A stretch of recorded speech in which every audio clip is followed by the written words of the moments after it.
High guys, welcome to my channel. আশা করছি তোমরা সবাই খুব ভালো আছো আর খুব ভালোভাবে পরীক্ষার জন্য প্রিপারেশন নিচ্ছ।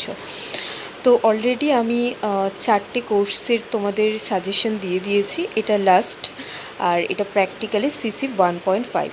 আচ্ছা, এই ইউনিটটা কিন্তু, এই কোর্সটা কিন্তু তোমাদের খুব ইম্পর্টেন্ট। এখান থেকে খুব ভালোই কোশ্চেন আসার সম্ভাবনা রয়েছে।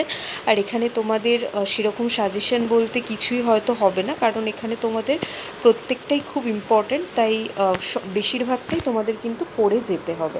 তাও আমি একটু আইডিয়া দিতে পারি তোমাদের যে কোন কোনগুলো খুব বেশি ইম্পর্টেন্ট সেগুলো। প্রথমটা দেখো, এই ইউনিট 1 থেকে যেটা মেজারমেন্ট অফ ডেটা রয়েছে, নমিনাল, অর্ডিনাল, রেশিও আর ওয়েটেজ, ইন্টারভ্যাল, এই ডেটাগুলো সম্পর্কে তোমাদের থিওরিটিক্যাল কোশ্চেন আসার সম্ভাবনা রয়েছে।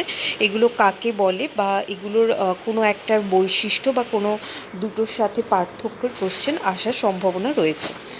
দেন পরেরটাও সেরকম, এই যে স্যাম্পেলিংয়ের যে টাইপসগুলো, র্যান্ডম, পারপোসিভ, সিস্টেমেটিক, ক্লাস্টার, স্ট্র্যাটিফাইড, এগুলো থেকেও তোমাদের ওই কাকে বলে, ক্যারেক্টারিস্টিক্স বা দুটোর মধ্যে পার্থক্য খুব বেশি হলে এই ধরনের থিওরিটিক্যাল কোশ্চেন কিন্তু আসার সম্ভাবনা রয়েছে।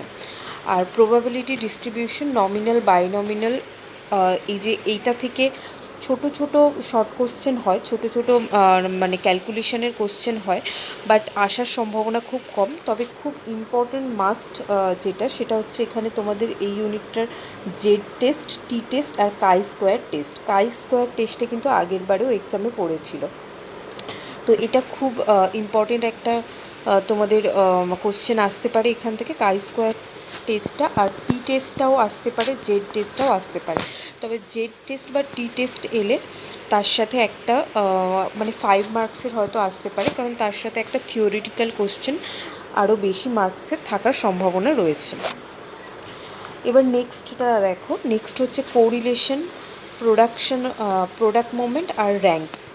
স্পিয়ারম্যানের যে প্রোডাক্ট মুভমেন্ট বা র্যাঙ্ক কোরিলেশন যেটা, এই দুটো কিন্তু আসার সম্ভাবনা রয়েছে। এটা কিন্তু খুব ইম্পর্টেন্ট কোশ্চেন।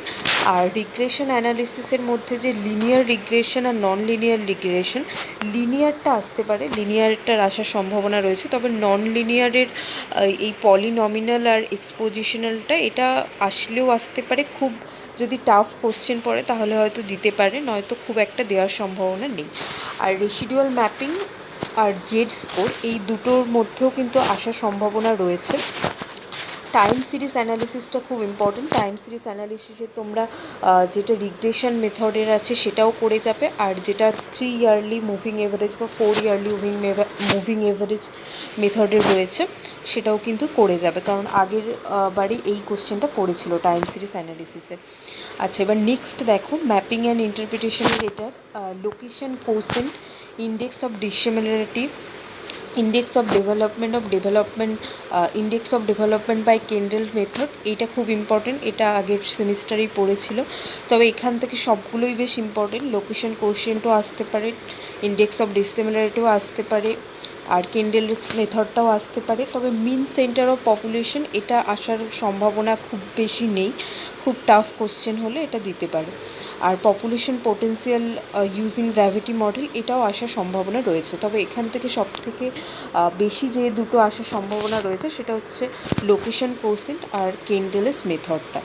ঠিক আছে, আর এখান থেকে শর্ট কোশ্চেনগুলোও করে যাবে। হ্যাঁ, প্রত্যেকটারই অবশ্য শর্ট কোশ্চেন করে যাবে। যেরকম ধরো, কোরিলেশন আর রিগ্রেশনের মধ্যে পার্থক্য কী, বা তোমাদের রেসিডুয়াল ম্যাপিং কী, লোকেশন কোসেন্ট কী, ঠিক আছে, কেন্ডেল মেথডের মাধ্যমে আমরা কি বুঝতে পারি, কি দেখাতে পারি, জেড স্কোরের গুরুত্ব কী, জেড স্কোরের মাধ্যমে আমরা কি বোঝাতে পারি, এগুলো একটু 2 নম্বরের 3 নম্বরের শর্ট কোশ্চেন হিসেবে কিন্তু দেখে যেও।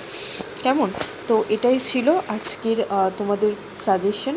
আশা করছি তোমাদের এর মধ্যে থেকে কমন পেয়ে যাবে, আর এক্সামও খুব ভালো হবে। খুব ভালোভাবে প্রিপারেশান নাও। ফার্স্ট সেমিস্টার এক্সামিনেশনের জন্য তোমাদেরকে অনেক অনেক শুভেচ্ছা।